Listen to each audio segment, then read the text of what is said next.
Buenas tardes a todos. Queremos darles la bienvenida a la primera actividad presencial de Retornos. Está bueno vernos un poco las caras después de tantos años de ver pantallas. Como sabrán, esta es una actividad sobre la guerra entre Rusia y Ucrania.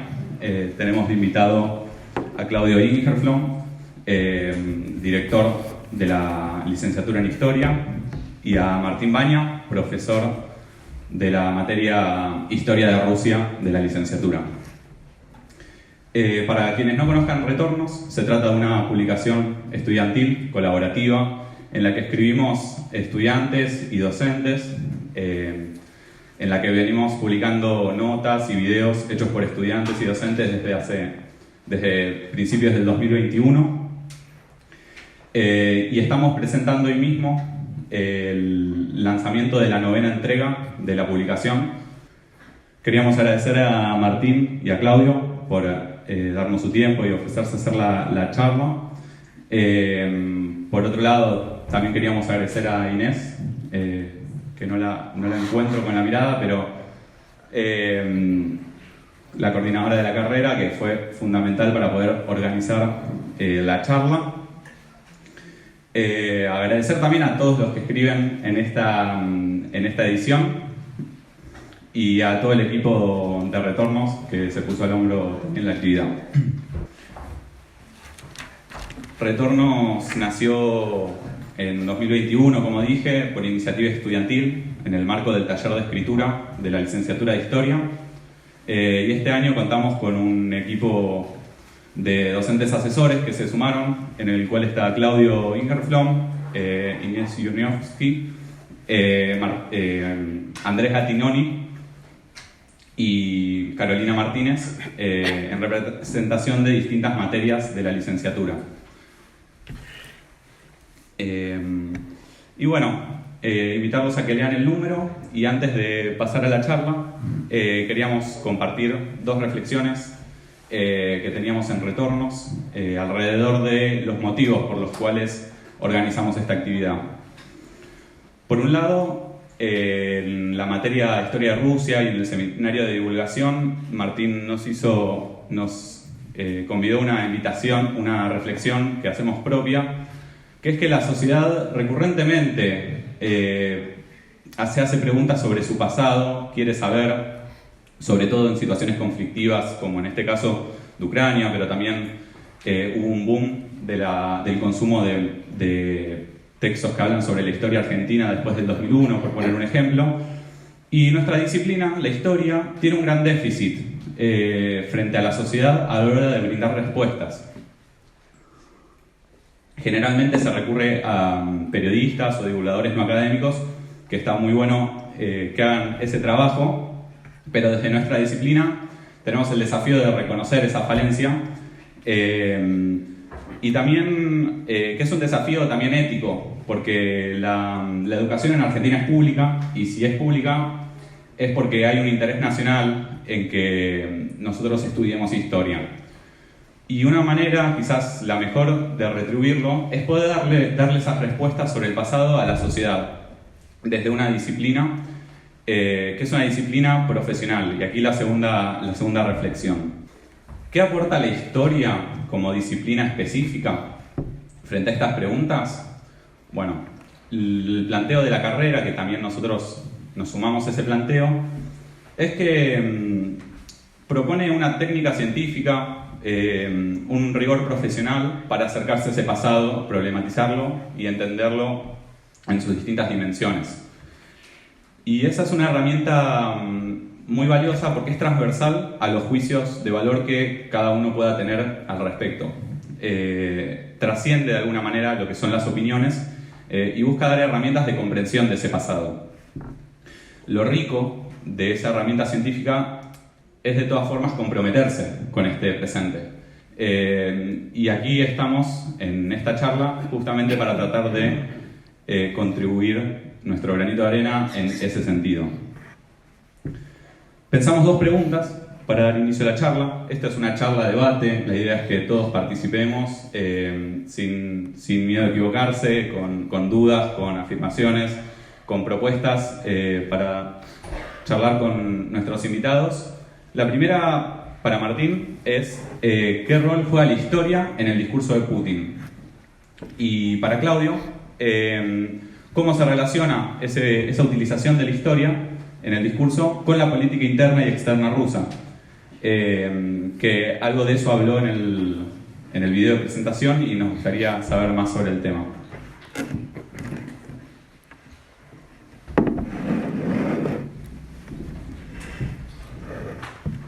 Bueno, ¿qué tal? Bueno, se escucha bien, ¿verdad? ¿Qué tal? Buenas tardes a todos y a todas. Gracias, Ramiro, por la introducción y las palabras. Bueno, antes de responder la pregunta que me planteó Ramiro, quería agradecerle a él, o a través de él, a Retornos, por la invitación, a Claudio también, y a todos ustedes por el interés en esta conversación, este debate sobre este tema de la invasión de Rusia a Ucrania. Retornos es un precioso proyecto, una gran iniciativa de los estudiantes de la licenciatura en Historia de la UNSAN. Es un muy lindo espacio para leer a colegas y a futuros colegas también, donde yo he aprendido mucho ya desde que se lanzó el primer número en 2021, de modo que celebro y lo felicito por la nueva entrega, ya la novena, ¿no? de Retornos. Yendo ya a la pregunta respecto del lugar que ocupa el discurso histórico en el putinismo, yo diría que es un lugar muy importante el que ocupa. De hecho, habrán visto a Putin montando caballos en cuero, cazando animales, bueno, entre esas muchas actividades que tiene, también hace judo. Es un historiador revisionista, podríamos decir. Es decir, le gusta dar su propia versión de la historia y eso lo hace constantemente. Suele publicar artículos que refieren a temáticas históricas. De hecho, publicó un artículo en la página del Kremlin para dar su interpretación de las causas sobre la Segunda Guerra Mundial, por ejemplo. Y ahí prácticamente Alemania quedaba totalmente dejada de lado, y toda la culpa la tenía la organización que había dado el Tratado de Versalles, por ejemplo. Pero también últimamente viene reflexionando sobre la relación entre Ucrania y Rusia. El año pasado también publicó en la página del Kremlin un artículo en donde hablaba de la unidad histórica entre los pueblos rusos y ucranianos, por ejemplo. Y el año pasado también, a fin de año, en una conferencia de prensa que suele dar anualmente a todos los periodistas, dijo algo que después retomó este año, el 24 de febrero, cuando anunció la invasión de Rusia a Ucrania, que es que Ucrania había sido un error, o mejor dicho, sí, Ucrania fue un error, y fue un error producto del invento de Lenin y de los bolcheviques. Es decir, que lo que estaba justificando ahí la invasión en gran parte era un acontecimiento histórico. ¿Y por qué particularmente Lenin y los bolcheviques? Bueno, porque dentro de la interpretación que hace Putin de la historia rusa, entiende que hay una continuidad histórica de casi 1000 años en ese territorio, dada precisamente por la continuidad del Estado ruso. Es decir, un Estado que sobrevive a cualquier tipo de periodo histórico, ya sea imperial, ya sea comunista, ya sea capitalista, como sucede actualmente en Rusia. Y Rusia fue grande, fue próspera cuando ese Estado fue fuerte, fue centralizado y se mantuvo de pie. Por el contrario, cuando hubo momentos en los cuales esa continuidad del Estado se vio amenazada, Rusia entró en la debacle, guerra civil, invasiones extranjeras, etcétera, etcétera. Hay varios momentos a lo largo de la historia rusa, no los voy a aburrir, para aquellos que ya la cursaron y para los que la cursen vamos a dejar en suspenso, pero hay un evento que es central, que es la Revolución de 1917.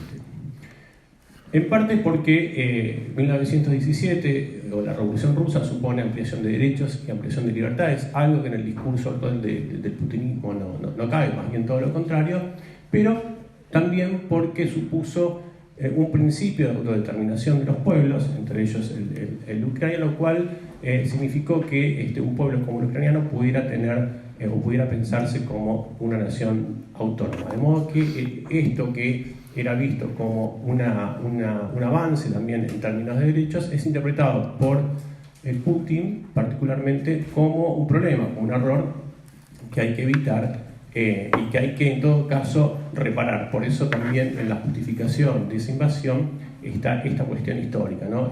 Ucrania es un error, es un invento de los bolcheviques, hay que reparar ese error y ahí es donde Rusia tendría que intervenir.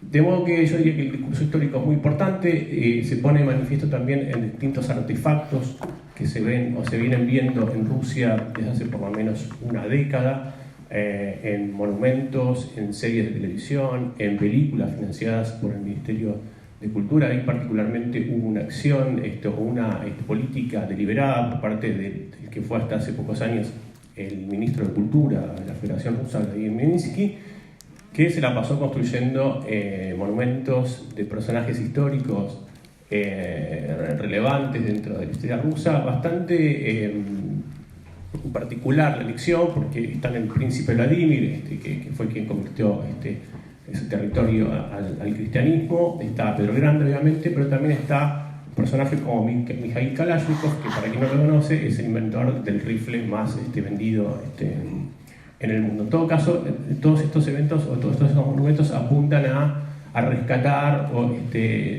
elementos importantes o que ayudaron a reforzar esa grandeza del Estado ruso. Y hay particularmente una exhibición que se montó en Moscú y después se replicó en varias ciudades del interior de Rusia, que se llama Россия моя история, es decir, Rusia mi historia, que es una exhibición impresionante, que tiene salas multimedia, tiene proyecciones, bueno, es todo un despliegue de tecnología para contar la historia rusa, que fue muy visitada, fue muy exitosa, todavía sigue estando montada, y en donde un poco la moraleja que deja esta exhibición es precisamente eso, ¿no? Rusia fue fuerte, fue próspera cuando tuvo un Estado centralizado, un Estado fuerte, y por el contrario, Rusia entró en decadencia cuando ese Estado se había amenazado, con lo cual hay que reforzar esta dirección. De modo que sí, la historia es un insumo muy importante para el putinismo actualmente y particularmente para justificar esta acción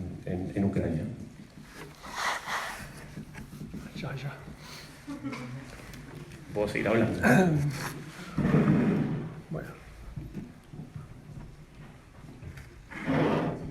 Bueno, buenas tardes. Martín, vos que sabes hacer esto. Acércate. Ahí, más cerca. ¿Ustedes me escuchan? No. Dame el tuyo. Hay que hablar bien cerca del micrófono. Ahora sí. Bueno, buenas tardes a todas, a todos.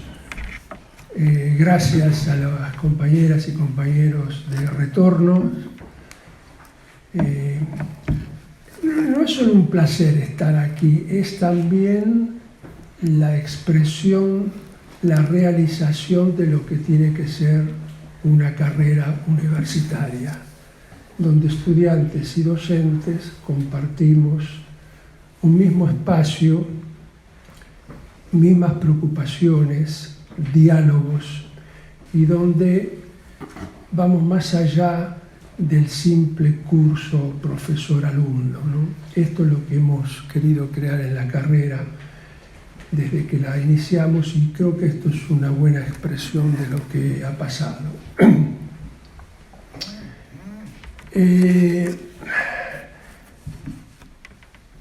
Ramiro hablaba del problema de la verdad. Efectivamente, lo que nos distingue de un novelista es que tenemos un compromiso con la verdad. No podemos alejarnos de la fuente, no podemos romper, no tenemos nuestra capacidad de imaginación y de creatividad para entender, interpretar, relatar, tiene límites, son los límites que nos imponen las fuentes. Entonces buscamos la verdad, que es como un horizonte, Cada vez que nos acercamos hay que volver a ver qué pasa, los caminos, las fuentes, todo el tiempo revisando, diciendo cómo fue que escribí esto hace 2 años y en realidad las cosas son así, no son así. Bien. ¿Por qué hablo de la verdad? Porque a veces nos dicen, ustedes son objetivos. Entonces, yo tengo ganas de decirle, miren, uno es objetivo porque hay no verdades y nuestro compromiso es con la verdad. ¿Cuánto podemos alcanzarla? Eso es un problema que viene después. La objetividad del abstracto no existe porque todos nosotros, por ejemplo en este caso, somos parte de lo que está pasando. No somos exteriores a la guerra. Dentro de unos meses, cuando empecemos a sentir los efectos, lo van a ver. Sí, esto nos degenera, porque la semana que acaba de terminar fue marcada en la televisión oficial rusa por los llamados de Simonian y Soloviov, los dos periodistas. Simonian es una mujer, Soloviov es un hombre. Los dos periodistas, como diría yo, oficiosamente portavoces del Kremlin, plantearon que una guerra parcial nuclear es mejor que una derrota en Ucrania. Cuando estás tirando misiles que caen a 50 kilómetros de la frontera polaca, es decir, de las bases de la OTAN, viendo la mala puntería que han tenido los rusos en los últimos 2 meses, estamos al borde del precipicio. Eso tenemos que saberlo. Escéptico. Un gran maestro de la historia, Rainer Koselleck, respondió una vez a una pregunta de un periodista y le dijo, mire, nosotros los historiadores somos escépticos porque es la única forma, o la mejor forma, ahora no recuerdo, de contrarrestar los excedentes de utopía. Entonces es mejor ser escéptico y si vienen buenas noticias, sacaremos una botella de champán francés en ese caso para celebrarlo. Si vamos ahora a la pregunta directamente a la pregunta, mejor dicho, que me hizo Ramiro. Bueno, yo voy a partir de lo que dijo mi camarada, ya que estamos hablando de Rusia, amigo y colega Martín, el problema de la continuidad del Estado. Efectivamente, hay una de las obsesiones de la propaganda del Kremlin es que nuestra historia es milenaria, la de ellos, y se caracteriza por su continuidad y su indivisibilidad.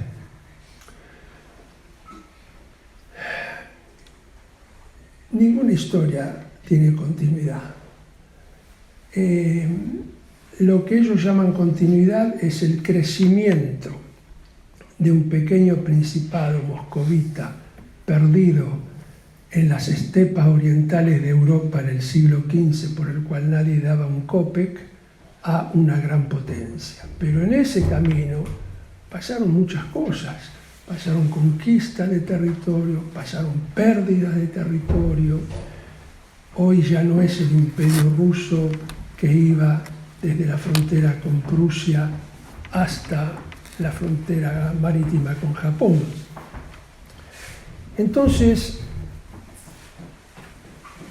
para ilustrar la equivocación, para no usar la palabra falsedad, aunque la pienso, pero ustedes no la escucharon, yo dije equivocación, de la visión putinista de la historia rusa, tenemos que pensar en lo siguiente. Vieron que antes de tener sismógrafos, los terremotos siempre nos agarraban de sorpresa. ¿Por qué? ¿Se movía toda la Tierra? Sí, pero no lo sabíamos. Lo que era visible era la superficie, y la superficie estaba calma. Y de golpe, ¡pum!, terremoto o maremoto. En la historia pasa lo mismo. Hay movimientos subterráneos. ¿Y en qué consisten esos movimientos subterráneos que nosotros en general no percibimos? Es como en la geología. Hay sedimentos. Cada uno tiene su propia biografía. Nació antes, nació después, se erosionó más o se erosionó menos, se mueve en un movimiento o en otro. En la historia está vehiculado por sectores sociales diferentes y de golpe hay un choque. Y cuando hay un choque hay un acontecimiento en la superficie, pasa un hecho político. Entonces nos damos cuenta que algo cambió. Pero nada en la historia cambia totalmente y en un solo acto. Porque cada estructura histórica horizontal, yo les pido disculpas a los estudiantes que ya nos han escuchado esto en la carrera muchas veces, pero bueno, no todos son de historia y además hay nuevos, así que lo voy a seguir diciendo. Hay en cada estructura histórica, por ejemplo, la pandemia. Si nosotros la descomponemos en los factores que componen la pandemia, vemos que hay elementos viejos. Por ejemplo, acá el compañero lleva una cosa en la boca, que ahora le llamamos barbijo. Eso es viejo, ya en las pestes medievales se usaba, pero las vacunas no se usaban. Los salarios pagados por el Estado para que no vayas a trabajar no se usaban. Entonces quiere decir que hay elementos en la estructura que tienen una temporalidad y otras tienen otra temporalidad. Cuando hay un cambio, todo no puede cambiar al mismo tiempo. La pandemia cambió, sí, cambió muchas cosas, pero otras no las cambió, por ejemplo, el barbijo. Podemos descomponer el barbijo. Y hay cosas en el barbijo que son viejas, como el hecho de proteger, y hay cosas nuevas, como son las 3 telas, suponete, etcétera, etcétera. Entonces, ya la concepción misma que Putin tiene de la historia, o la que él quiere hacernos creer que es la verdadera, es falsa. Ese es el primer punto. Porque si no, nosotros no estaríamos en la universidad.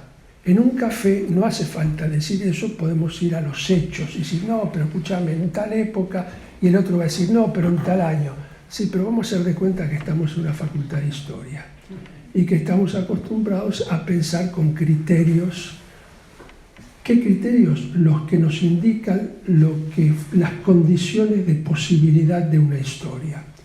Las condiciones de posibilidad de una historia, en este caso, consiste en que nunca un cambio puede ser total ni en un solo acto. Vamos ahora a lo concreto de la historia rusa. Dejemos la teoría un ratito. ¿Por qué no hay continuidad? Bueno, porque nosotros podemos pensar que en la historia rusa, primero hay 4 grandes etapas, ¿no es cierto? La historia de los zares, después el periodo imperial, desde el principio del siglo XVIII hasta febrero de 1917, transición febrero-octubre, revolución, periodo soviético, 91, disolución de la Unión Soviética y ahora la Rusia neoliberal. Pero al mismo tiempo, nosotros sabemos todos por nuestra vida cotidiana, y eso en la vida colectiva pasa lo mismo, que hay cosas que se repiten y hay cosas nuevas. Entonces, para poder interpretar un hecho o un fenómeno o una evolución, tenemos que conseguir tener al mismo tiempo las 2 puntas del hilo, repetibilidad y novedad. ¿Cuál es la repetibilidad que nosotros advertimos hoy en la historia rusa? Primero, lo que yo llamaría una concepción trascendente de la legitimidad del poder. Cuando los zares y los emperadores dicen yo soy el enviado de Dios, yo soy el elegido por derecho divino y mi política es la política que quiere Dios, ¿cuál es la contrapartida? Y es que nosotros no podemos juzgar si eso es así o no, porque no tenemos acceso a Dios. Quiere decir que ahí hay una instancia en el más allá, trascendente, a la cual no tenemos acceso y por lo tanto el monopolio de la legitimidad la tiene el príncipe, la tiene el monarca, aunque él diga que viene de afuera, pero nadie lo puede contradecir, porque yo no tengo el celular del otro para llamarlo y decirle, che, ¿aprobaste esto? ¿Vos se lo dijiste al zar que lo haga? No, él sí tiene el celular. ¿Y qué pasó en la Unión Soviética? ¿Quién reemplazó a la religiosidad? No digo a la religión institucional es otra cosa. Hablo de religiosidad, quiere decir una concepción trascendente de la legitimidad del poder político.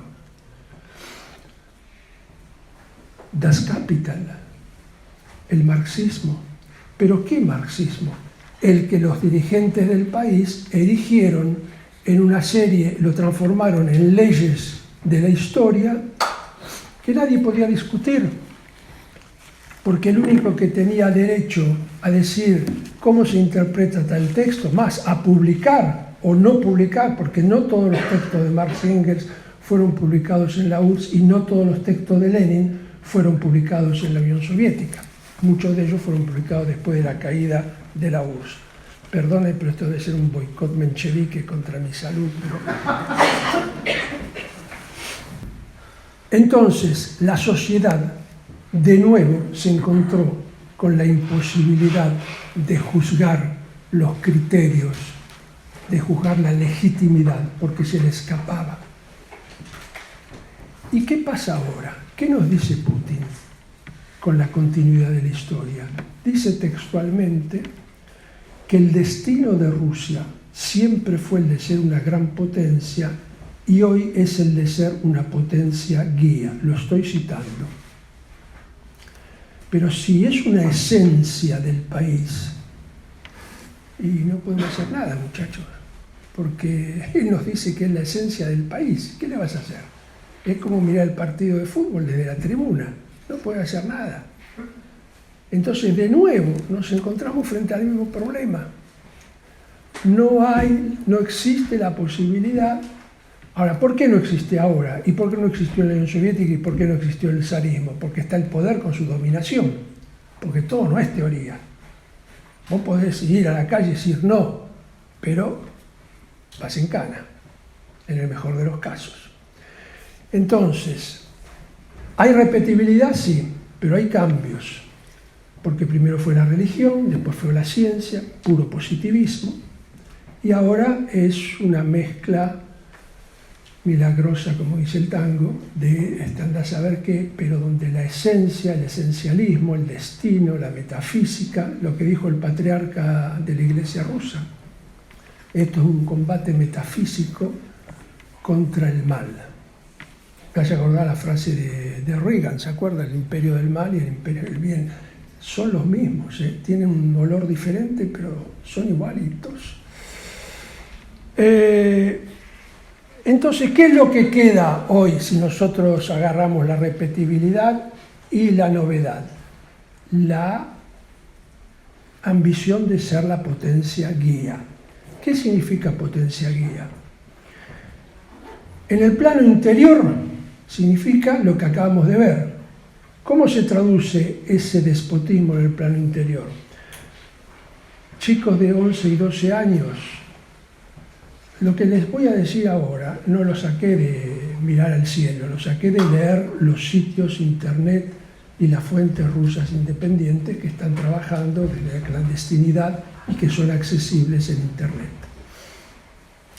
chicos de 11 y 12 años, de sexto y séptimo grado, están siendo inscritos en listas de sospechosos porque hacen preguntas difíciles a las maestras. Ahora, ¿cómo se sabe eso? ¿Cómo la policía se entera? Se entera porque la maestra piensa, si no soy yo la que lo denuncia, el padre de alguno de los chicos nos va a denunciar, entonces va y denuncia, habla con la directora. Y la directora, ¿qué piensa? Y si yo no la denuncio, va a denunciar ella. Entonces estos chicos a los 11 años ya están inscritos en las listas de sospechosos de traición a la patria, entre comillas, todo lo que les acabo de decir. El último caso, los últimos dos casos fueron un chico de 11 años en una escuela de Moscú. El chico tenía un celular. Cuando se dio cuenta que la situación se ponía difícil porque lo mandaron a la dirección, etc., llamó a la mamá se avivó lo que estaba pasando, lo retiró de la escuela, 5 minutos después llegó la infantería.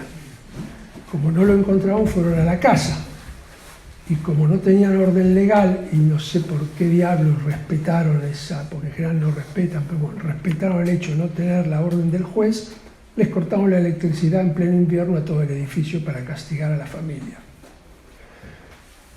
Un chico de 14 años acaba de ser condenado a 5 años de campo.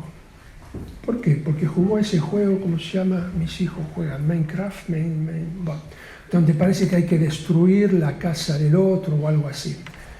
¿Qué pusieron como objetivo estos pibes? El edificio del FSB, de la seguridad rusa.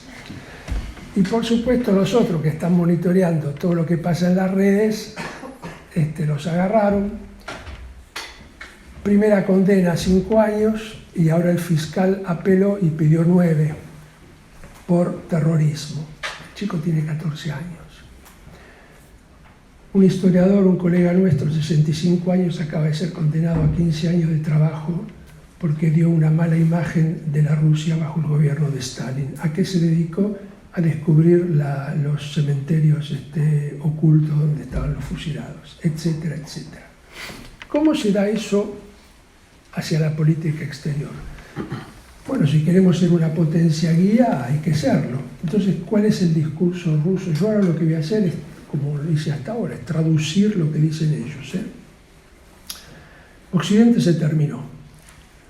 Está en la más oscura degeneración con esas cosas como el lesbianismo, homosexualidad, bisexualidad, LGBT, ya no me acuerdo. Porque en ruso cambian la fórmula, salí de la dificultad, sí. ¿Qué más dicen? Bueno, nada, que somos débiles, etc. Entonces, no vale la pena ocuparse de Occidente. Nuestra diplomacia tiene que ir hacia el este y formar con Siberia el nuevo centro hegemónico del mundo. Por lo tanto, uno se puede preguntar, ¿pero por qué Ucrania entonces? Porque al mismo tiempo ellos dicen, bueno, la OTAN no es un peligro actual, es un peligro futuro. Y el problema no está en Ucrania, dicen ellos. Entonces Ucrania se transforma en un daño colateral. ¿Colateral de qué? Bueno, hoy, si uno lee la propaganda rusa, está claro una tesis. Tenemos que infligir a Occidente no son los gobiernos, somos todos nosotros, porque se trata de nuestros valores, de los valores con los cuales vivimos. Por ejemplo, ellos plantean el primer punto de la lista de valores es restringir las libertades políticas y el segundo punto es otorgar libertad económica total para todos. Nosotros sabemos lo que quiere decir restringir las libertades políticas y dar la libertad económica para todos. Es el neoliberalismo, da su expresión la más horrible. Bien, volvamos entonces al problema de la potencia. Tenemos entonces que infligir a Occidente una derrota tan humillante que los pueblos del mundo entiendan que nosotros somos hoy la potencia guía.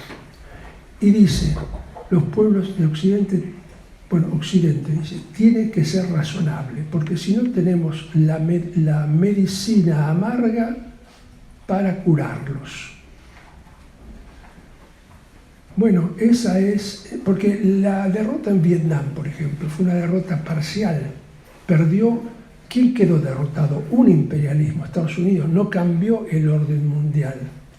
La Unión Soviética no aspiraba a ser la única potencia del mundo. Estos sí. Estos, digo, la camarilla esta mesiánica que está dirigiendo en este momento la Federación Rusa. Paro acá porque si no voy a monopolizar.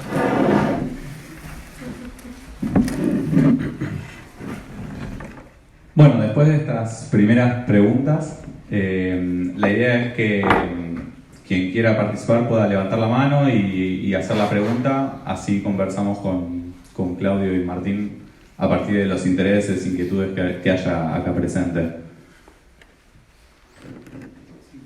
Buenas tardes y gracias por este espacio.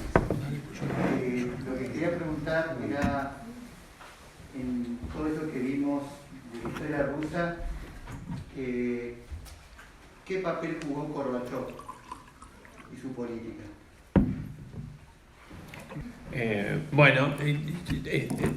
Gracias. Yo lo plantearía en función de lo que está sucediendo ahora.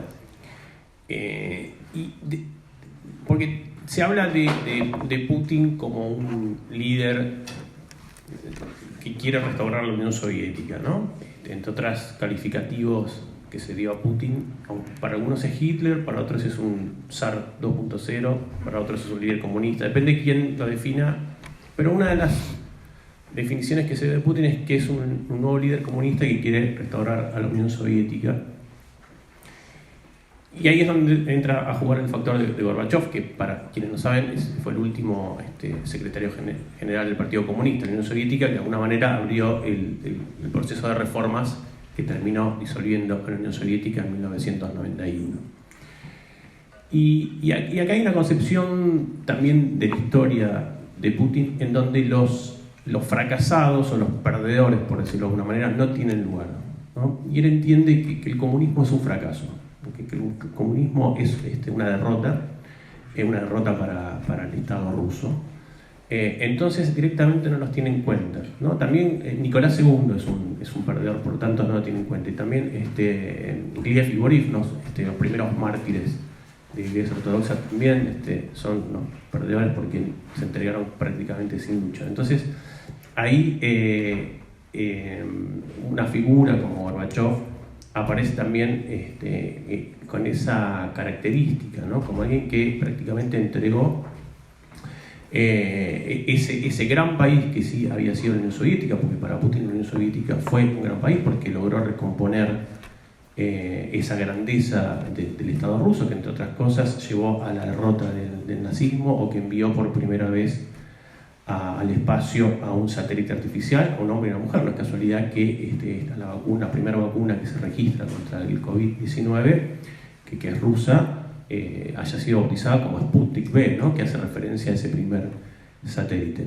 Entonces ahí una figura como Gorbachov aparece precisamente como el autor o uno de los autores de lo que Putin considera es la mayor catástrofe geopolítica del siglo XX, que es precisamente el desmembramiento de la Unión Soviética, ¿no? De modo que yo lo vería por ese lugar o incorporaría esa figura dentro de esta lógica que para Putin es una lógica que no ayuda a reforzar esa grandeza de rusa, sino más bien todo lo contrario. Por eso el rescate de otras figuras, ¿no? Como por ejemplo Stalin, por ejemplo Pedro el Grande, ¿no? Que tranquilamente pueden convivir en un panteón de próceres, por decirlo de alguna manera, dentro de esa construcción histórica de la que hablaba Claudio. Pregunta.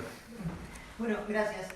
Son una serie de preguntas que tal vez no necesitan ser contestadas todas al hilo, tal vez con algo general siento que se pueden contestar, pero que van más o menos por el mismo lado, entiendo.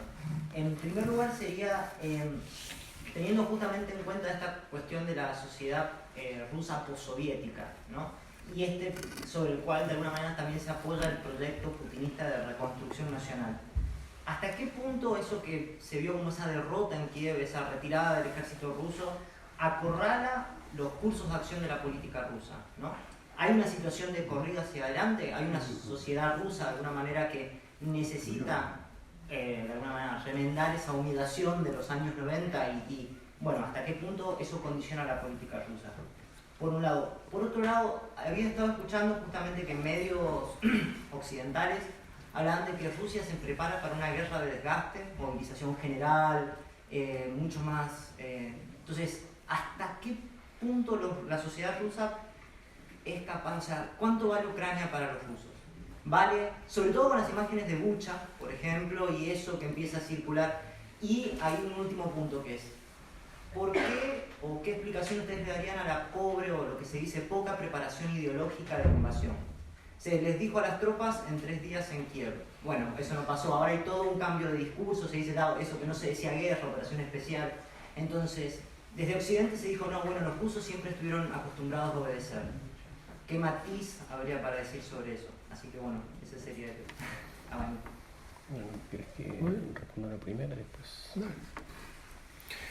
Bueno, voy a retomarla, aprovechando tu opción de poder responder algunas y no, voy a responder la primera pregunta. Efectivamente, hay un sentido hubo un sentido de humillación después de la disolución de la Unión Soviética, una suerte de vergüenza nacional, si se quiere.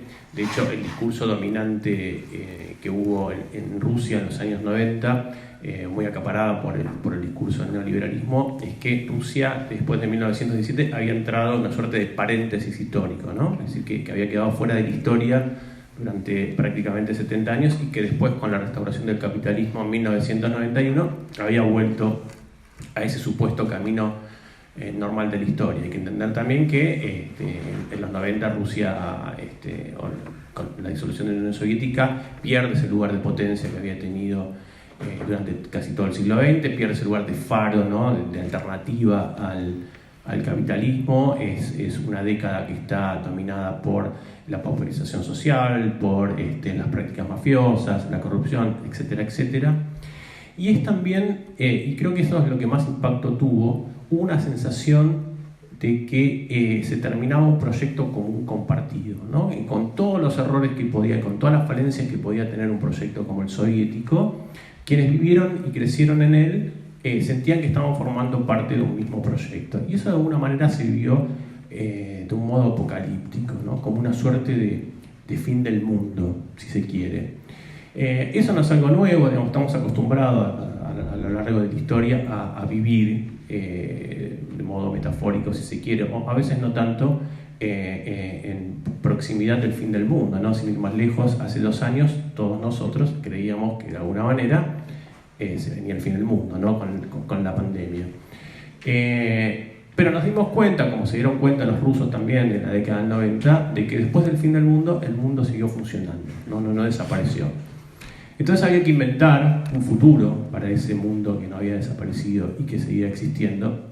Y de alguna manera, con la llegada de Putin al poder en el año 2000, sobre todo a partir de su tercera presidencia, o su tercer mandato en el año 2012, ese futuro que se imagina para después del fin del mundo, o para ese nuevo mundo que surge de ese fin del mundo, está vinculado a lo que decía Claudio, ¿no? Que es una visión del mundo más bien conservadora, reaccionaria, y que de alguna manera niega todos esos principios, esos valores, esos objetivos por los cuales lucharon los rusos en 1917. De modo que no es el único futuro que podamos imaginar para ese fin del mundo que supuso la disolución de la Unión Soviética en 1991. Eso lo estudió muy bien un historiador y que también es amigo, que se llama Alejandro Gariano, pero sí es uno de los posibles, y en todo caso habría que pensar o habría que hacer esfuerzos y ser más creativos y más imaginativos, porque el caso de Putin no es un caso aislado. Ese neoconservadurismo o esa visión reaccionaria no está tan lejos de lo que pudo haber sido Estados Unidos de Donald Trump, el Brasil de Bolsonaro, y podríamos seguir con los ejemplos a lo largo del mundo, ¿no? En todo caso, nos obliga a nosotros a pensar futuros diferentes y lejanos de esa visión del fin del mundo que propuso Putin para superar esa humillación que supuso la disolución de la Unión Soviética, ¿no? Bueno, el problema, volvemos con tus preguntas. ¿Se escucha, no? Sí. Volvemos con tus preguntas al problema. Gracias por esas preguntas porque nos permiten extendernos un poco más sobre algunos problemas centrales. Uno es el que ya evocamos de la ambición de ser una potencia. Insisto en esto por dos puntos. Primero, nosotros no podemos concebir, digamos, podemos, pero es bastante ilógico, de pensar que siempre el enemigo de mi enemigo es mi amigo. Porque a lo mejor el enemigo de mi enemigo lo único que quiere es reemplazar a mi enemigo. Entonces, ahí hay que ser un poquitito más elástico que lo que son algunos periodistas hoy en Argentina, ¿sí? Fíjense algunos paralelos. Cuando se produce la Revolución de Octubre, lo decía antes Martín, se entrega el derecho se reconoce el derecho a la autodeterminación de los pueblos del imperio. Hoy Putin dice que eso fue una traición a los intereses rusos. Y recién después de la tragedia de 1930, cuando se produce la colectivización forzada de las tierras, que produce como efecto alrededor de 4 millones de muertos y una situación de la agricultura que va a durar hasta fin de siglo. Rusia nunca se pudo sobreponer, nunca pudo restaurar la situación de la agricultura anterior a la colectivización, porque el campesinado, que durante siglos luchó por sus tierras, recuerden cuál fue el segundo decreto de Lenin el 7 de noviembre a la mañana, los que hicieron historia de Rusia, ¿se acuerdan? ¿Abrió la servidumbre? No, eso fue en 1861. Ah, perdón.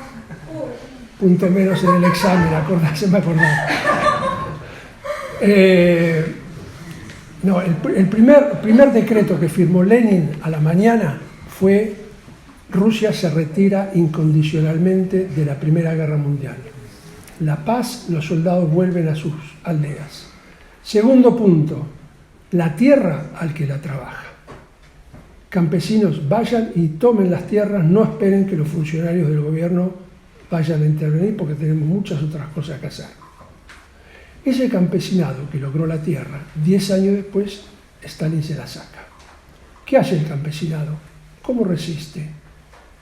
Mata a todos los animales que tenía, vacas, corderos, etcétera, etcétera. Quema las tierras. ¿Por qué? Porque es el anticristo. Bien, dejemos eso por ahora.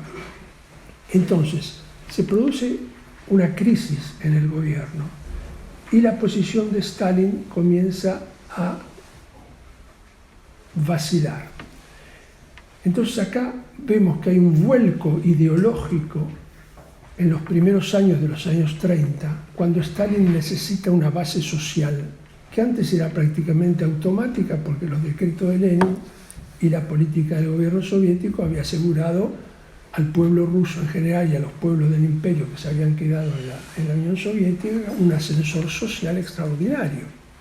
Pero acá el ascensor se fue para abajo a toda velocidad. Entonces él encuentra la base social, la idea de construir una base social a través del nacionalismo gran ruso. Ustedes saben que en Rusia siempre se habló en el imperio de los gran rusos, o sea, Rusia misma étnicamente, los pequeña Rusia, los ucranianos y los bielorrusos. Bien, entonces,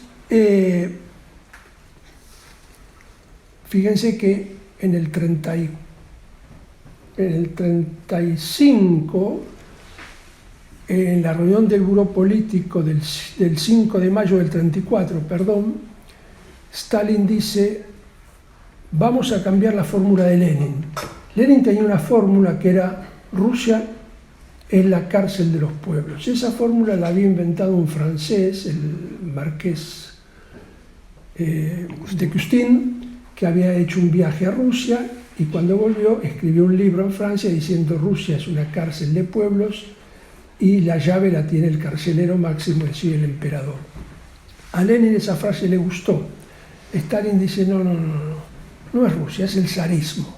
O sea, él aísla una fuerza política, un poder, para salvar a Rusia como nación, con sus bloques ideológicos o nacionalistas, religiosos, extremos, etc., y toda la culpa del colonialismo se la echa al zarismo y salva esa entidad rusa, con lo cual hay todo un vuelco ideológico que se traduce en libros, en manuales de historia, etc., y en la persecución, la condena a campos de trabajo forzado y fusilamiento de cientos de historiadores.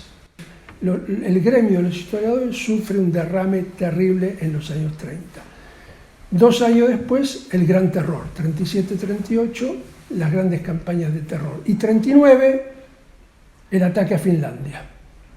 Entonces hay una seguidilla que muestra esa unidad entre lo que decíamos al principio, política interna, política externa, que consiste: basta de análisis de clase, pasemos a un análisis nacional, somos, él que era georgiano, somos gran rusos, tenemos la fuerza de ser una potencia, eliminemos a los historiadores que nos molestan con sus teorías y sus construcciones basadas en no sé qué fuentes y archivos, y a la guerra. Hoy se vio el mismo fenómeno. En diciembre del año pasado cerraron Memorial, la gran organización de historiadores independientes que venía haciendo un trabajo. Es como si hoy cerrásemos en Argentina el CELS, hijos, madres, abuelas, etc. Todo ese trabajo que hacen todas estas agrupaciones argentinas la hacía la Fundación Memorial, que gente que viene de la disidencia desde la época soviética. Entonces, ¿a qué apela Stalin? Apela a siglos de mentalidad imperial, a siglos donde, ¿qué es lo que se pone adelante? Y se puso eso adelante durante todo el periodo soviético: la fuerza. Somos los más fuertes. Después, si el pueblo vive bien, si el pueblo vive mal, eso es secundario. Ahora, mientras que vos convencés al pueblo que te espera el paraíso en la tierra dentro de unos años, apenas podamos vencer al enemigo capitalista e imperialista, el pueblo aguanta, sobre todo porque venimos de la revolución. Nuestros padres nos cuentan que mal que vivían bajo el zarismo, pero llega un momento en que mi generación rusa decía, bueno, cuando eran jóvenes, porque yo vivía en Moscú y estudiaba en la Universidad de Moscú, yo no decía nada porque era extranjero, pero mis compañeros decían: sí, bueno, todo está bien, Lenin, todo eso, pero yo quiero un gin, yo quiero hablar. Entonces, mira, había dos anécdotas que se repetían casi todos los días en el auditorio, donde había 300 estudiantes y nos reíamos todos hasta que entraba el profe. Pero siempre competían a ver quién la contaba mejor. Una era: hay un perro soviético que llega a París, está caminando y ve un perro francés famélico. Dice: ¿qué te pasa que estás tan mal? Y dice que acá, viste, no te dan de comer, no hay presupuesto del Estado para los perros, no hay calefacción, te tiran un hueso y después te meten a patadas, te sacan del restaurante. Y allá en Moscú, en Moscú, calefacción en todas las cuchas, 1,5 kilos de la mejor carne todos los días, etcétera, etcétera, etcétera. ¿Y qué haces acá? Y quería ladrar un poco nomás. Bueno, el otro chiste era, yo me acuerdo bien porque llegué un día al auditorio y me estaban esperando 5 o 6 y me dijeron: ¿fuiste a la mueblería de la esquina? No fui. ¿No viste el nuevo modelo de cama? No. 3 plazas. 3 plazas, porque Lenin siempre con nosotros. Bueno, entonces, ese era el ambiente de la juventud en los años 60. Y llegó un momento en que dijeron, bueno, pará, hace 50 años que nos están contando que va a llegar el paraíso, que vamos a vivir bien, que vamos a comer. Entonces apareció el famoso también chiste, y viene un periodista norteamericano, llega a Moscú, agarra a un ruso en la calle, un soviético, y le dice, dígame, en Occidente no entendemos bien, ¿qué es el comunismo? Y el ruso dice, mire, el comunismo es cuando todos vamos a tener todo. ¿Cómo todo? ¿Para qué quieren todo? ¿Cómo para qué queremos todo? Imagínense, cada uno va a tener un avión. ¿Y para qué quiere un avión? ¿Cómo para qué quiere un avión? De golpe me entero que a 500 kilómetros hay carne, agarro el avión y me voy a comprar la carne. Entonces los soviéticos dijeron, bueno, basta con esto. Y así nació el principio del fin. Ahora, esa gente hoy tiene entre 40 y 70 años, más toda la juventud, porque desde la caída de la URSS pasaron 30 años. Quiere decir que hoy vos tenés 2 generaciones que prácticamente no vivieron la Unión Soviética o la vivieron muy chicos, y que en la época de Gorbachev aprendieron que todo podía decirse, que se podía manifestar, que se podía salir a la calle. Entonces, ¿cuál es la diferencia? Voy a la pregunta tuya sobre cuánto aguantan. En la época soviética, las sanciones occidentales, por ejemplo, por la invasión a Afganistán, etc., porque el problema de Afganistán lo crearon los soviéticos, no, todo el terrorismo que viene extremo musulmán, etc., los soviéticos fueron y quisieron instalar un gobierno comunista con un golpe de Estado en Afganistán. Ahí empezó la resistencia. Bien. Pero esas sanciones no tenían mucho efecto porque el pueblo soviético estaba acostumbrado a sufrir. El pueblo soviético no conocía ningún tipo de bienestar. Un yin valía en el mercado negro un salario mínimo vital móvil. Entonces, ahora, hoy ya la situación es diferente, porque hace 30 años que viven con una sociedad capitalista, donde se supone que son las reglas del mercado y no las políticas las que rigen, donde se puede comprar todo teóricamente, donde tenés una clase media poderosa numéricamente, con cientos de miles de pymes, ni hablar de los oligarcas, etc.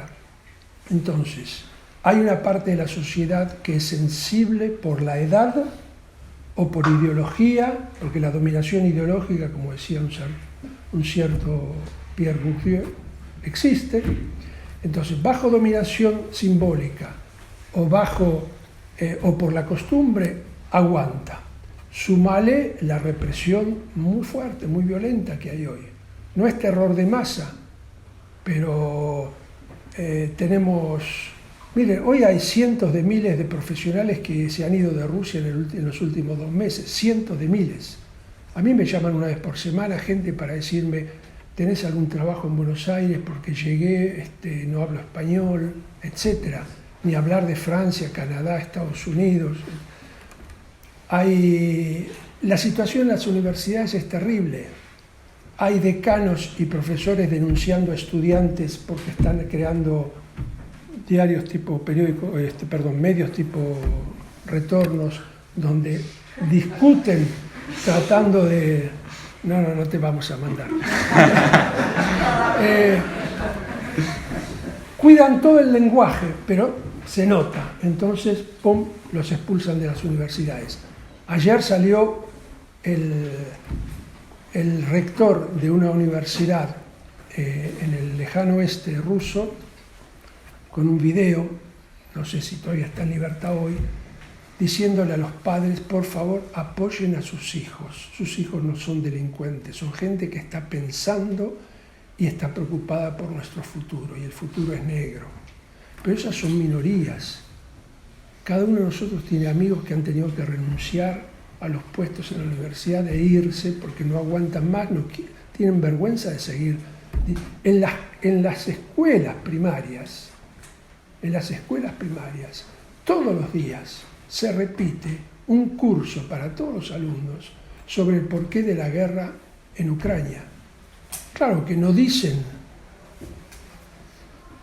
quién está haciendo qué cosa en Ucrania, porque lo que están haciendo en Ucrania es lo que hicieron en Chechenia, lo que hicieron en Siria, violaciones masivas. Hay decenas y decenas de adolescentes, de chicas de 14, 15 años embarazadas. Algunas por razones religiosas, los padres han decidido que no van a abortar. Otras quieren abortar. El problema del aborto en Ucrania por la religiosidad también es un problema. Bueno, no quiero seguir porque realmente es espeluznante lo que se lee en los medios de información clandestinos rusos o independientes que funcionan desde el exterior.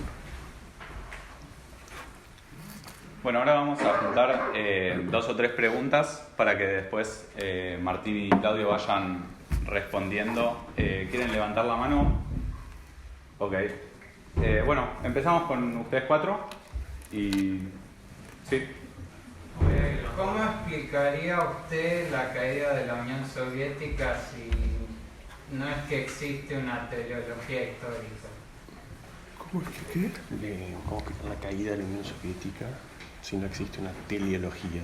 ¿Qué rol juegan los traumas políticos de la generación que ahora tiene entre 60 a 80 kilómetros por hora en Argentina en el rol del tratamiento que se ve en medio en el conflicto? Y también sobre esa misma importancia. ¿Puedes un poquito más fuerte, por favor? Porque, Gracias. decía, ¿qué rol juega los traumas políticos de la generación entre 60 a 80 años en Argentina en el tratamiento o no tratamiento de este tipo de conflictos, no solamente en Rusia, se extiende a China también por una cuestión estética, me parece más que nada? Digo, campos de concentración para minorías étnicas y leyes del propio Estado totalmente visibles, ¿no? Ni siquiera hay que meterse en el periodismo subterráneo para leer que esté legalizado llevar barba larga porque es símbolo del Islam, para ver que prohíben a los maricones, la palabra que utilizan en los medios. Digo, ¿qué rol juega esa visión? No, me parece que no es, no sé, Rusia invadiendo Ucrania, o China teniendo campos de concentración, parece ser más bien, no sé, el gran diablo del norte tratando de mentirnos o desestabilizar algo. ¿Qué rol juega esa generación? ¿Qué rol juegan los traumas de la generación de entre 40 y 80 en el no tratamiento de estas problemáticas? en la no discusión de estos temas? ¿Cómo jugamos nosotros como generadores? En la no discusión de las persecuciones, etc. Claro, Los traumas. ¿Cómo juegan los traumas de la generación de entre 40 y 80? 60 y 80. En el no tratamiento de la persecución a minorías étnicas. ¿No me estás apuntando a mí o qué? Sí. Yo preguntarle, bueno, ante la elocuente exposición que hacen por ahí sobre los motivos nacionales de Rusia en torno a los motivos de la invasión, a la redundancia, ¿cómo leen el conflicto por ahí más allá de los motivos rusos y también ubicándolo en que no es un conflicto que digamos arranca con el anuncio de la operación militar, sino que viene de hace 8 años y más tiempo también en Ucrania y Rusia, con diferencias internas en las comunidades que habitan Ucrania y todo ese parte del mapa que indudablemente tiene mucha diversidad de etnias y que tiene conflictos que incluso se han visto también cuando se hizo la Yugoslavia. ¿Cómo se comunican esos conflictos a partir de las diferencias que hay ahí también? ¿Qué pasa frente a el ataque que hemos visto también por parte de la sociedad occidental, sobre todo de los medios de comunicación más fuertes y de las grandes agencias latinoamericanas en torno a Rusia, ¿no? Porque si bien me parece que es muy, muy interesante todo lo que aportan sobre a dónde está Rusia y qué contradicciones tiene en su sociedad y cómo hay un montón de cuestiones conservadoras que incluso están mucho más atrás de cómo nosotros estamos avanzando en un montón de discusiones con sociedades latinoamericanas, pero también hay una búsqueda, me parece, por parte de Estados Unidos de reavivar ese monstruo y no ver que hay un mundo que es multipolar y que tiene otro orden, ¿no? Eso ¿cómo lo ven ustedes por ahí que puedan compartir una visión en torno a eso? Me parece interesante. Y bueno, digo, hay una cuestión muy, para cerrar, perdón, Ramiro, que me fui muy largo. Hoy si yo quiero entrar a Russia Today no encuentro en YouTube.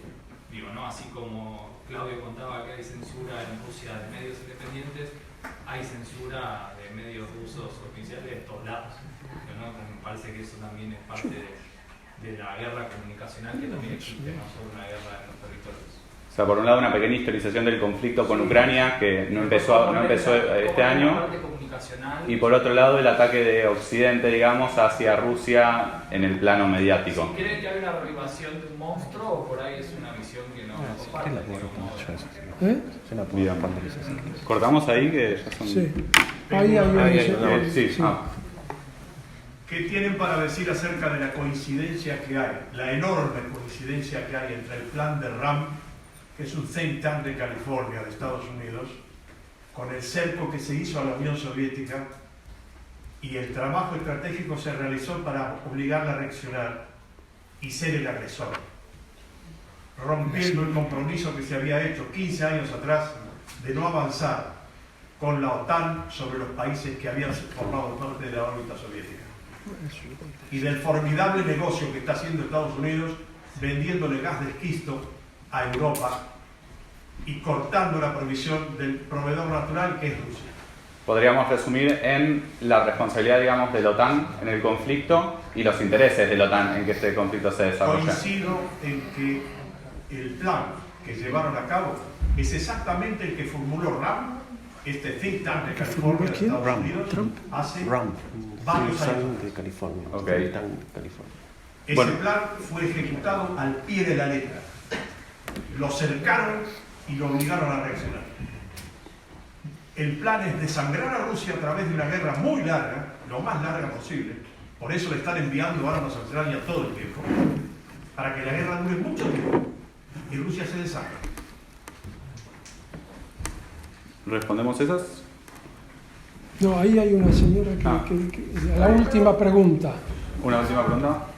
Yo más, perdón, pero más para el lado de lo cultural, que es la parte que a mí siempre me llama la atención. Están desarrollando prácticamente un sistema de... Por favor, no podemos escuchar si ustedes hablan ahí.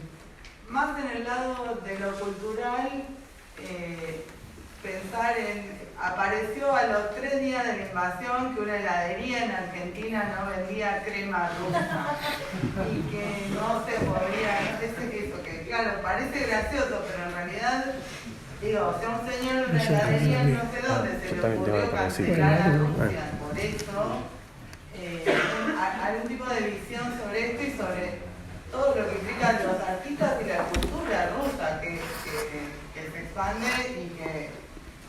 ¿En qué estamos con eso? Porque si no podemos comprar crema rusa, ni me imagino escuchar algún tipo de obra musical o no sé, eso, o sea, ¿no? Bueno.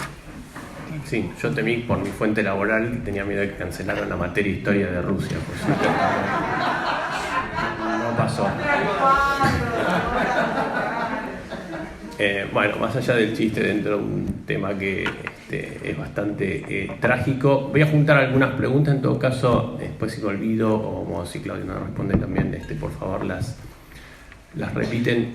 Respecto de la disolución de la Unión Soviética y la teleología, bueno, efectivamente la disolución de la Unión Soviética es un excelente ejemplo para mostrar o para entender cómo se dan los cambios en la historia, ¿no? Hay un excelente libro de un antropólogo que se llama Alexei Yurchak, que se llama, el libro está publicado en inglés, pero la traducción sería todo era para siempre, o todo iba a durar para siempre hasta que no lo fue más, ¿no? Dando a entender precisamente eso, que nadie esperaba la disolución de la Unión Soviética. De hecho hubo plebiscitos que se hicieron hasta un año antes de la disolución, en donde la mayoría admitía quedarse adentro de la Unión Soviética, pero a nadie le sorprendió después cuando la Unión Soviética se disolvió, ¿no?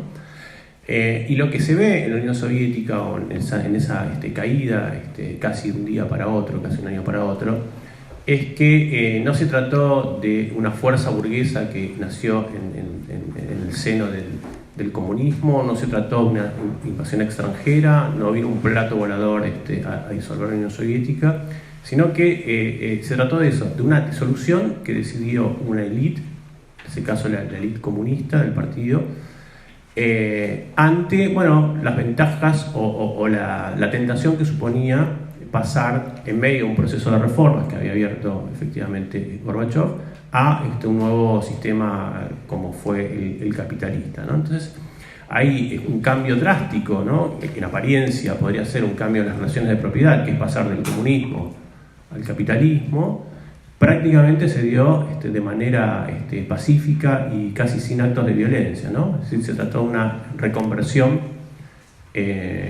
pacífica de una élite comunista en una nueva clase dominante capitalista. De hecho, si vos ves los nombres y los apellidos, los que conformaban parte de la nomenclatura, pero también los que eran directores de fábrica o incluso miembros de la inteligencia, vas a ver que no hay mucha diferencia respecto de los que después se convirtieron en esa clase dominante capitalista o oligarquía, como la llaman en Rusia. Bueno, de hecho el propio presidente de Rusia, ¿no? Que era miembro del KGB, es decir, del servicio secreto de la Unión Soviética. De modo que es un ejemplo bastante claro de cómo romper o de cómo no pensar en términos teleológicos, sino ver qué factores intervinieron y verlos en esa dirección. Es decir, no estaba escrito la disolución de la Unión Soviética. De hecho, y acá ya estamos haciendo historia contrafáctica, pero también podría haber sucedido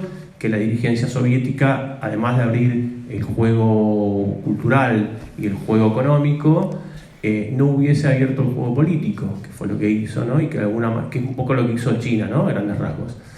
Y que eso le permitió, por ejemplo, al Partido Comunista Chino mantenerse en el poder. La Unión Soviética abrieron todo, bueno, y eso de alguna manera también facilitó ese desenlace. Respecto de la segunda pregunta, no termino de entender, perdón, ¿a qué generación haces referencia?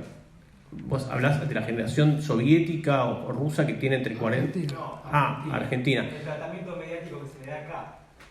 Sí, bueno, ahí mi conocimiento es bastante pobre respecto de la historia argentina y es muy poco lo que puedo llegar a elaborar. En todo caso, podría juntarlo con la pregunta de Carolina y alguna más respecto de un elemento que sí vi que apareció en el tratamiento de los medios, no solamente en Argentina, sino en el resto del mundo, que es cierta rusofobia, si querés. Que apareció inmediatamente después de que Putin anunciara la invasión ucraniana, ¿no? Y eso, hay que decirlo, no es algo nuevo, es algo que ya tiene décadas e incluso siglos, ¿no? Yo crecí viendo películas y series, de acá, bueno, me había echado nada, pero en donde los buenos eran los norteamericanos y los malos eran los soviéticos, ¿no? Quizás el sumum de esos productos de la industria cultural es una película, una saga que es Rocky IV, en donde ahí está bien especificado, y de hecho ahora en el Bafisi estrenaron una reversión de esa película en donde es todavía mucho más rusofóbica de lo que era originalmente, donde se incluyen escenas que la convierten en un acontecimiento, un producto mucho más rusofóbico. O películas que directamente ninguneaban elementos o aportes de la cultura rusa o soviética, como por ejemplo Rescatando al Soldado Ryan, donde uno termina de ver esa película y prácticamente los que vencieron al nazismo son los norteamericanos y los soviéticos no aparecen, ¿no? Ahora, si nos vamos más para atrás, vemos que hubo intelectuales que leyeron mal a Dostoyevsky, a Tolstoy, a Gogol y a otros escritores rusos y creyeron que los rusos son todos locos, suicidas, melancólicos, borrachos y demás. Y si nos vamos más para atrás, podemos tomar a un autor que Claudio mencionó, que es el Marqués de Escutir, un aristócrata francés que anduvo por Rusia, que de hecho es el protagonista de una fantástica película de Alexander Sakurov, que es El arca rusa, en donde cuando vuelve a Francia publica un libro llamado Rusia, donde describe a los rusos en los peores términos que se puedan imaginar, incluso yéndonos más para atrás, otro diplomático francés, Joseph de Maistre, publica también en Francia, a principios del siglo XIX, un libro llamado Veladas de San Petersburgo, donde también los rusos no tienen modales, no saben nada de arte, son borrachos, promiscuos, etc. Si ustedes le preguntaban a cualquier liberal del siglo XIX cuál era el problema de Rusia, la respuesta era que básicamente estaba lleno de rusos, ¿no? Y ahí se terminaba la discusión. En todo caso, hay una idea y que esto después se llevó a los estudios académicos, de que existe una supuesta esencia o alma rusa, ¿no?, que vendría a condensar todos los males y todas las características negativas que no existen en Europa, y eso es lo que explicaría esta predisposición de los rusos hacia el autoritarismo, a la ausencia de democracia, etcétera, etcétera, ¿no? Y esto tiene un valor normativo, ¿no? Es decir, cuanto más, porque eso pasó en el arte y por eso las cancelaciones, ¿no? O esto que decías de que de repente todo lo que tenía que ver con Rusia era automáticamente cancelado, no porque estuviera a favor de la guerra, sino porque provenía de ese país. Pasó hace 2 años con la vacuna también, ¿no? Donde se escucharon frases como nos van a inyectar comunismo, es agua del Volga, nos van a inyectar un chip para controlarlos. No porque había un conocimiento de cómo estaba compuesta esa vacuna, sino simplemente porque venía desde Rusia, ¿no? Entonces esto tiene un largo tiempo en la historia que aparece con más o menos fuerza de acuerdo a los contextos. Ahora apareció con fuerza, hubo artistas, deportistas, pero también académicos, a los cuales se los cancela simplemente por provenir de Rusia. Y ahí de alguna manera, por eso hacía lo normativo, ¿no?, y lo valorativo, porque se espera que cualquier artista ruso pueda expresar únicamente esa esencia o ese alma ruso, ¿no? Con lo cual se les niega agencia o la posibilidad de expresarse subjetivamente, ¿no? Es muy curioso porque cuando se habla, por ejemplo, de música y de figuras como Beethoven o Mozart, nadie dice que Beethoven expresa el alma alemana cuando compone, ¿no? Compone música universal. Ahora, cuando un músico ruso o se exhibe la obra de un músico ruso, lo único que puede expresar es esa alma rusa o esa esencia rusa, y que es un poco lo que sucede con las cancelaciones de estos artistas, ¿no?, que sucede actualmente, o de las obras. Yo he leído que cancelaron conciertos de obras de Tchaikovsky, que es un compositor que compuso hace más de 130 años esas obras, que nada tiene que ver con este contexto, pero se lo cancela precisamente por provenir de ese lugar. De modo que es una continuación, yo diría, de esa rusofobia actualizada, en donde se le quita la posibilidad o se lo coloca en un lugar subordinado a Rusia, ¿no? Y se le quita esa capacidad de que los sujetos que provienen de ese país tengan una agencia, una subjetividad propia, y que lo único que puedan llegar a hacer es expresar esa supuesta esencia o alma rusa, que sabemos que no existe y que es producto también de una construcción, ¿no?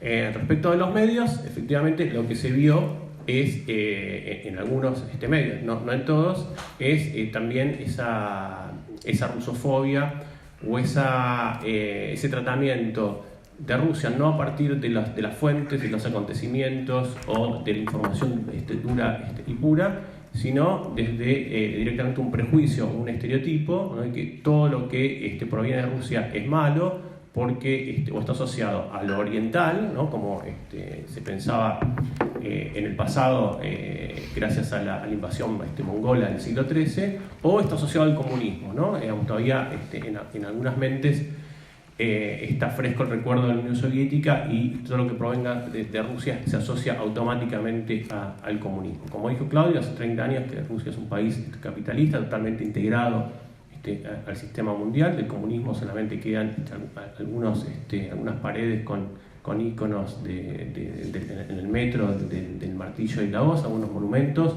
pero nada más, ¿no?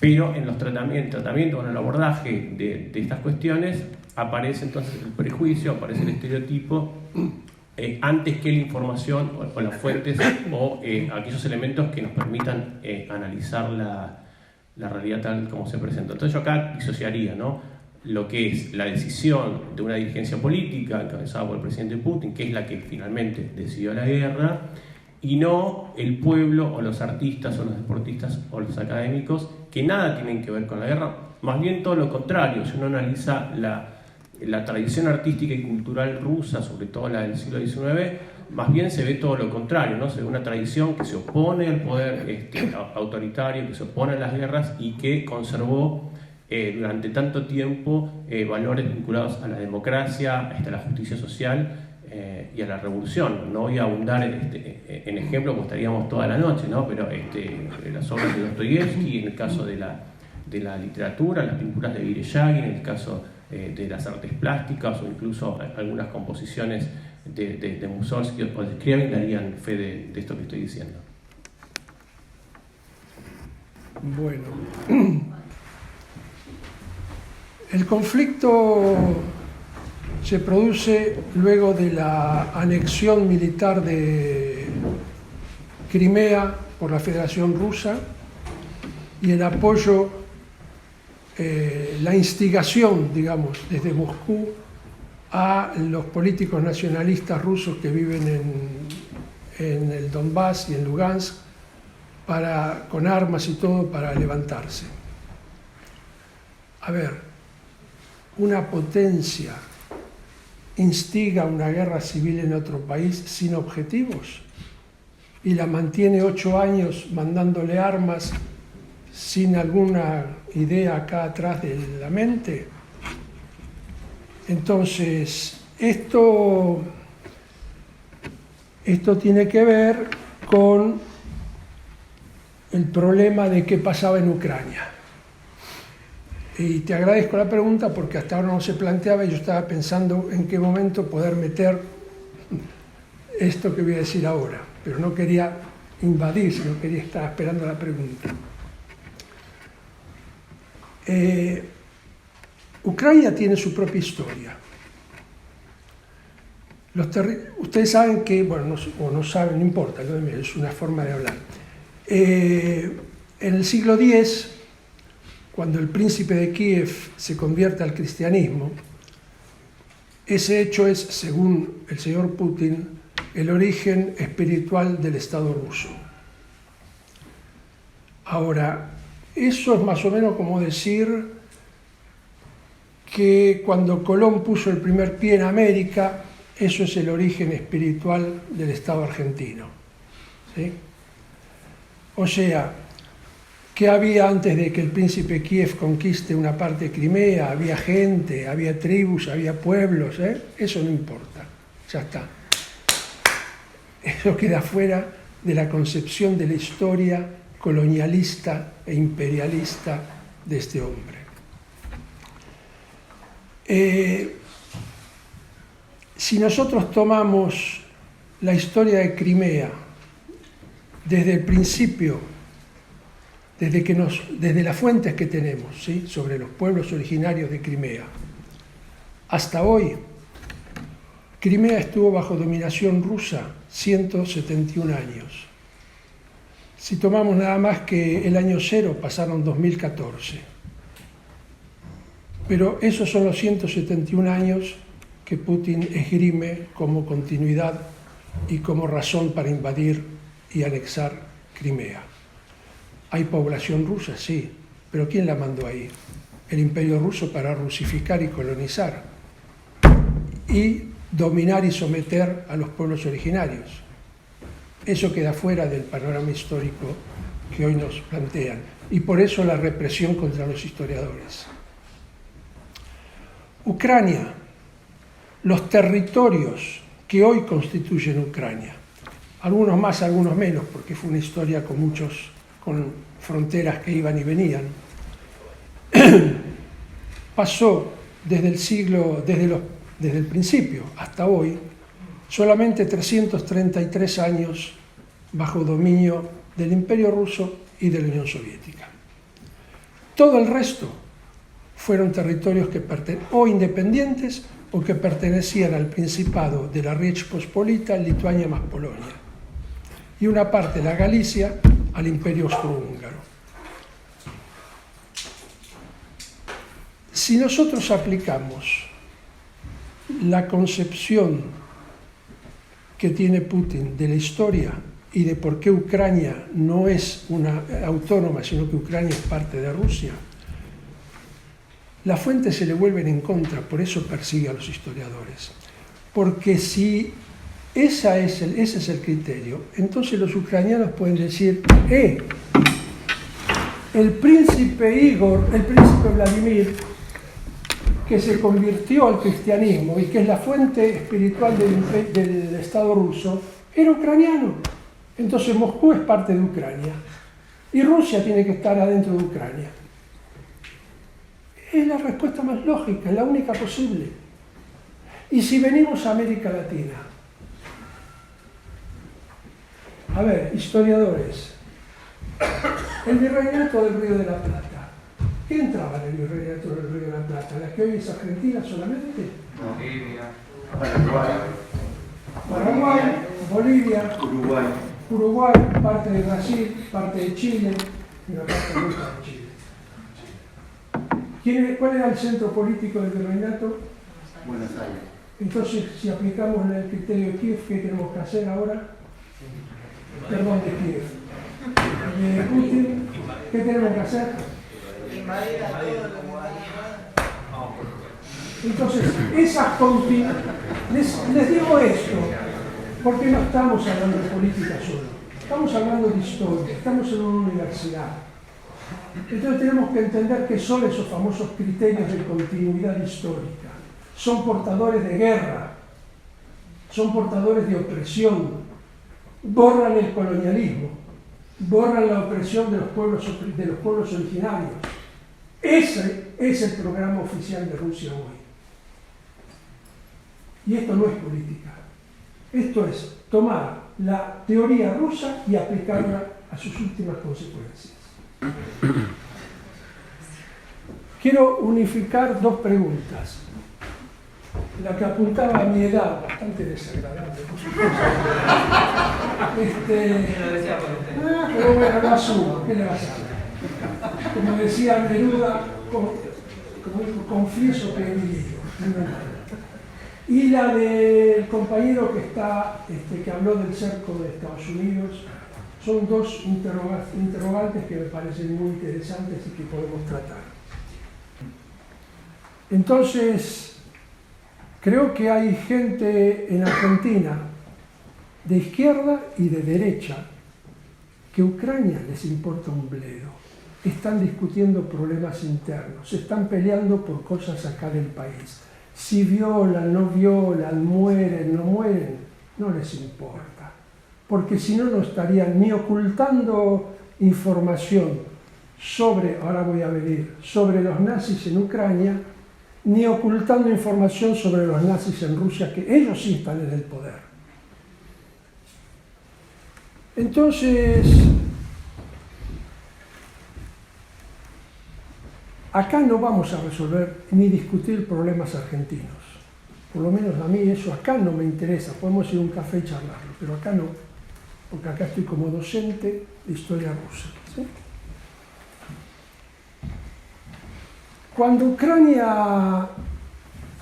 se produce la Revolución de Febrero, que derroca al zarismo en el 17, una semana después se reúne la Central de Rada, una suerte de parlamento ucraniano, que reúne a las organizaciones sociales, sindicatos, partidos políticos, de izquierda, eran todos socialistas de diversos tonos, y declaran la República Popular Ucraniana. Después hay idas y venidas. Los bolcheviques nunca fueron fuertes en Ucrania, no tuvieron el poderío que tenían en Rusia, no tenían la fuerza que tenían en Rusia. Y en febrero del 18 los ucranianos declaran su independencia.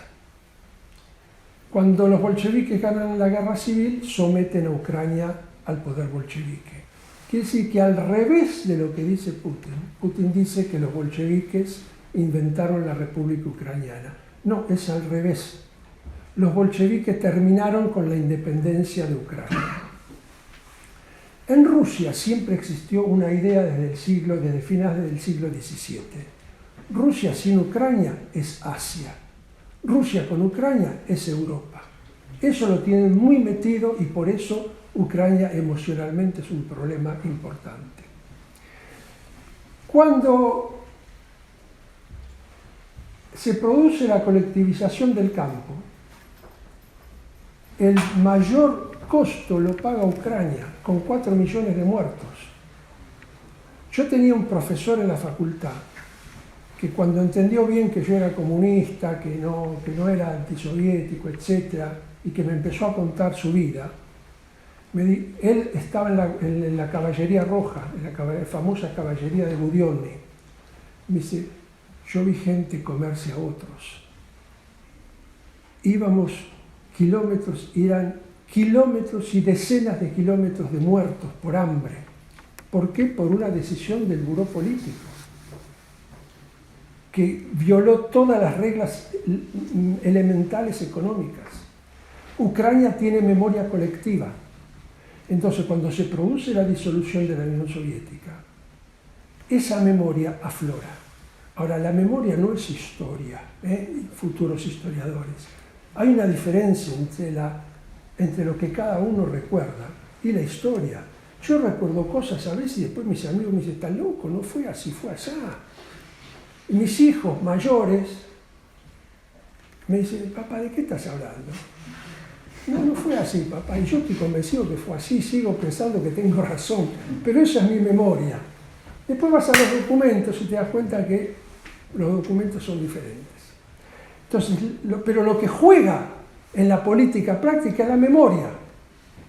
Entonces, ¿qué pasó?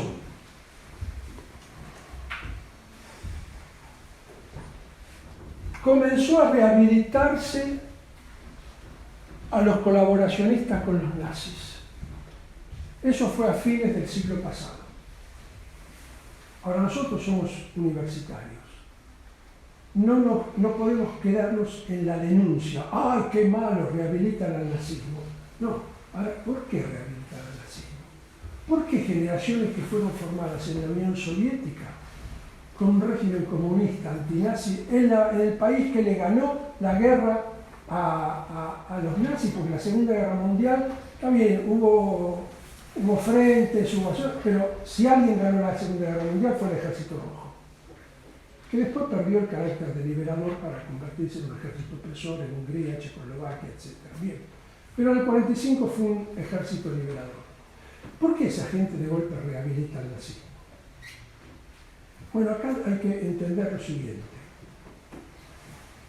El pueblo ruso siempre esperó al invasor como el liberador. Cuando Napoleón invade, los manuales de historia soviética nos dicen los campesinos formaron cuerpos guerrilleros para luchar en la retaguardia. Sí, la pregunta es ¿cuándo? Cuando los franceses ya habían ocupado la aldea, violado a las mujeres y pillado la aldea. Entonces fueron al bosque a la guerrilla. ¿Y antes qué? Antes eran siervos. ¿Y qué le decían a los siervos? Que en Francia no había servidumbre y que las tropas napoleónicas venían a liberar, a matar a los señores feudales, a matar a los terratenientes y a liberar al campesinado. Por eso Napoleón llegó casi hasta digamos, a ocupar una gran parte. Porque no hubo al principio resistencia popular. La resistencia popular se forma cuando ya los franceses muestran lo que son en la guerra. Lo mismo pasó en otras situaciones. Miren, nosotros con un compañero, un historiador ruso, trabajamos en los archivos, encontramos vivo al general que liberó Auschwitz. Hablamos con él, tuvimos una semana encerrados con él, le grabamos todo lo que nos contó, le ayudamos a publicar su autobiografía y trabajamos en los archivos para completar su memoria con los datos. Fíjense en lo que encontramos. El pacto Ribbentrop-Molotov, el pacto secreto. División de Polonia en dos, eso no se sabía, era secreto, de golpe aparece la división. Los judíos polacos, que sabían lo que estaba pasando en Alemania con los judíos y que vieron lo que empezó a pasar en la parte cedida a Alemania, se escaparon hacia la parte oriental, soviética, porque la Unión Soviética ocupó la mitad de Polonia. Y le decían a los judíos rusos, soviéticos, huyan hacia el este, hacia los Urales, vienen los alemanes. Y los judíos decían, no, al contrario, en la guerra civil las únicas las únicas zonas donde no había pogroms antisemitas eran las zonas dominadas por los alemanes, que imponían orden y nadie podía moverse. Entonces esto nos va a liberar del antisemitismo. En Ucrania, ¿qué esperaban los ucranianos de las tropas nazis al principio?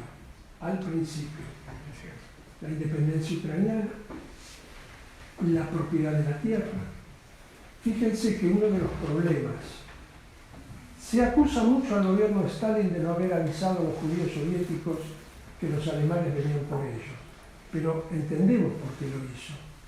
Lo hizo porque si Stalin se ponía a decirle al pueblo ruso que los alemanes venían a matar a los comunistas y a los judíos, no le quedaban muchas tropas. Ese era el problema. Entonces tuvo que reacomodar el discurso y decir hermanos. Ya el discurso de clase desapareció, pero no podía, hasta muy tarde, hasta cuando ya las cosas estaban jugadas, no pudo decir el gobierno soviético cuál era el objetivo real de los nazis en Rusia.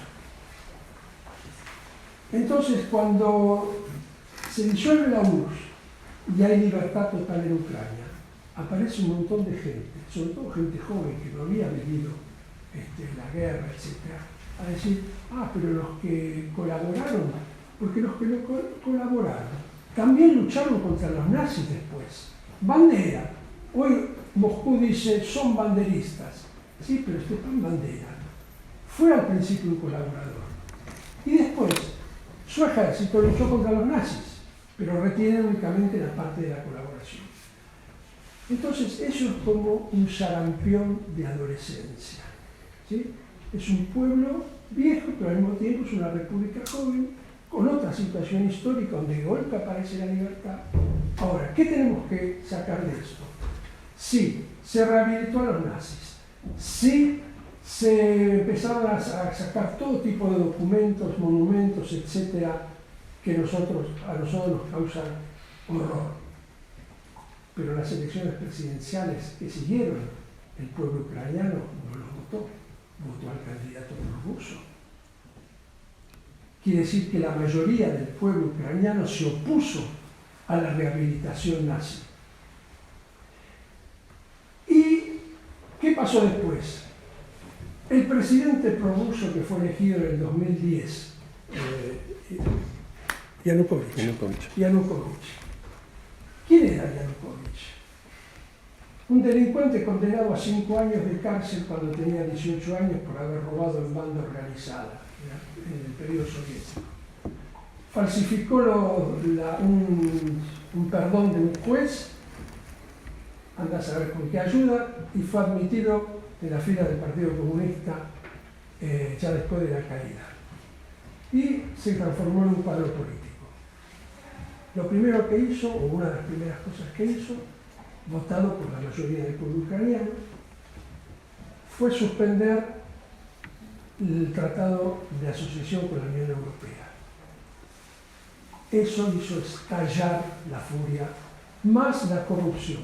Cuando cae Yanukovych, las televisiones muestran el palacio bizantino y las riquezas que este delincuente había acumulado. Además, no es que cayó así, se fugó. No sé si en helicóptero, no se sabe bien, pero vive en Moscú y tiene una orden de captura internacional. Fue el famoso proceso, la revuelta de Maidán, que se parece mucho a lo que pasó acá en el 2001. Hubo elecciones en el 2019. La ultraderecha, hoy el gobierno ruso dice que vinieron a desnazificar.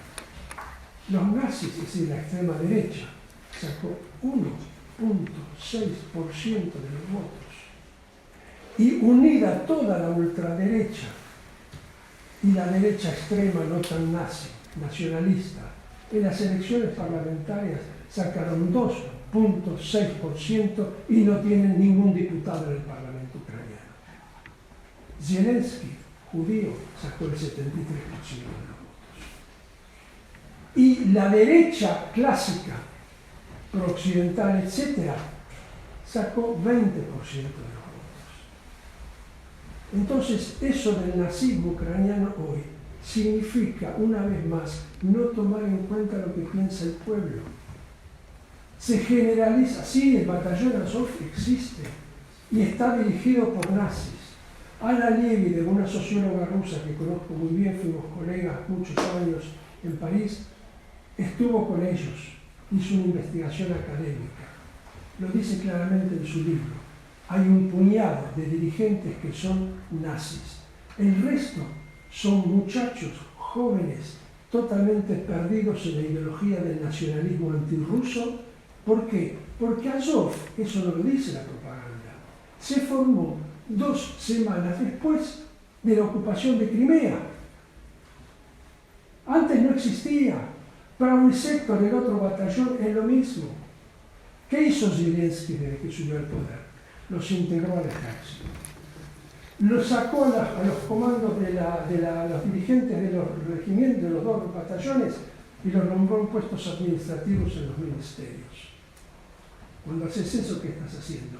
Estás conservando la capacidad de combate de ese batallón por si acaso, pero lo estás sacando, los estás desideologizando, lo estás integrando en el cuerpo armado del Estado. Esa es la realidad, la no realidad del nazismo en Ucrania. Entonces, hay un cerco. Bueno, ¿un cerco a quién? Me refiero a la pregunta del compañero. Mira, en la época de los 70 y principios de los 80, intentamos muchas veces en Ginebra instalar el debate en la Comisión de Derechos Humanos de la ONU sobre los derechos humanos en Argentina. Nunca se pudo lograr. ¿Por qué? Hubo 2 países que vetaron. Uno porque es miembro permanente, el otro porque estaba en ese momento. ¿Sabés quién vetó, no es cierto? No, no lo sabés. La Unión Soviética y Cuba. Lo que estoy diciendo es que es una pelea entre amos. Son 2 amos que están peleando a saber quién domina el mundo. Y nosotros no tenemos por qué apoyar a uno contra el otro. Eso es todo.